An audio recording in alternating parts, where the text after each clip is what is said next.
Hello મિત્રો, આજે મેં બનાવ્યા છે મકાઈના ભજીયા। તો ચાલો શરૂઆત કરી બનાવવાની। તો સૌથી પહેલાં મેં મકાઈને બાફી દીધી હતી। તો એક બાઉલમાં મેં બાફેલી મકાઈ લીધી છે, લીલા મરચાં છે, કોથમીર છે અને લસણને મેં વાટી દીધું હતું, એ લસણ લઈ લીધું છે। પછી 1 કપ બેસન છે, 1 કપ ચોખાનો લોટ લઈ લીધો છે અને તેની અંદર આપણે બેઝિક મસાલા એડ કરીશું। મીઠું, હળદર, ધાણા જીરું પાવડર, મરચું અને થોડું આખું જીરું એડ કર્યું છે। પછી થોડું પાણી એડ કરતા જઈને થોડું જાડું ખીરું તૈયાર કરવાનું છે। અને જો મિત્રો તમને મારી રેસિપીઓ ગમતી હોય તો મારી ચેનલને લાઇક કરો, શેર કરો અને સબસ્ક્રાઈબ કરો।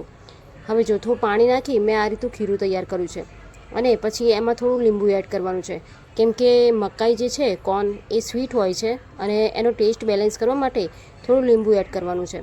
પછી તેલ ગરમ થઈ જાય એટલે આ રીતે થોડું લઈને આપણે એને ભજીયા બનાવવાના છે અને ક્રિસ્પી થાય ત્યાં સુધી એને તળવાના છે। તો તૈયાર છે મકાઈના ભજીયા।